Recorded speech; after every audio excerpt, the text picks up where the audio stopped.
We've talked a little bit about the development of the skeletal system, but now we're going to talk about the repair of the skeletal system. There are a couple of different types of fractures that might be found within the skeletal system.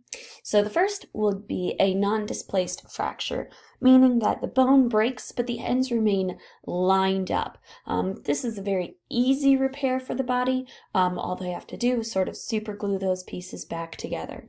A displaced fracture is less exciting. The ends are going to have to be realigned. So not only is the bone broken, but it is twisted or shifted slightly.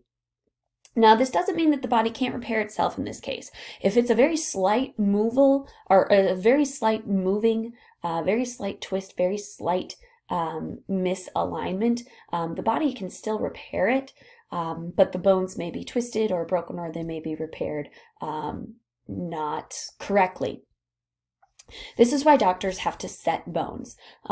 There's actually very little involved from a medical standpoint in repairing broken bones, especially if the fracture is not too bad.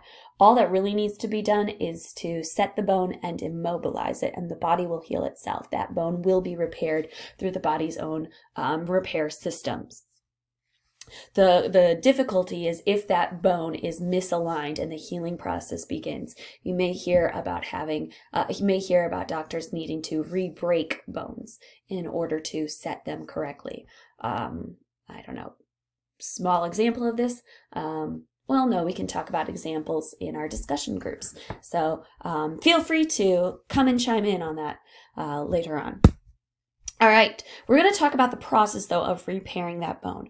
When a bone breaks, bleeding is going to occur and a clot is going to form. Remember that our bones are filled with and running through with blood vessels. So bone is not dead. It's not that, hard bleached white surface. It's actually full of blood vessels. And when we break that bone, those blood vessels are destroyed and bleeding will start to occur. Clots will form. Fibroblasts are going to invade the clot, and they're going to start to secrete collagen fibers that will form a callus that will link the two parts of the bone. Osteoblasts will then transform this cartilage into bone. So first we go in there and we form sort of a rough model with that cartilage, and then once that model is set and in place, we start to slowly repair that cartilage with bone. Here's an example of what that looks like. So within just a few hours of that bone being broken, a blood clot is going to form, and then a cartilaginous callus is going to be formed by invading fibroblasts. So that callus is going to be quite a big bony protrusion, well, not bony, but a big protrusion, and is going to be slowly repaired, replaced with bone and new blood vessels running through that bone. So the fracture is going to heal, the bone is going to be remodeled, and it's going to restore the bone to its roughly original shape. Just like severe damage to skin can leave scars, severe damage to bone can leave sort of a bony protrusion. The area that is broken will often be thicker and harder than previously.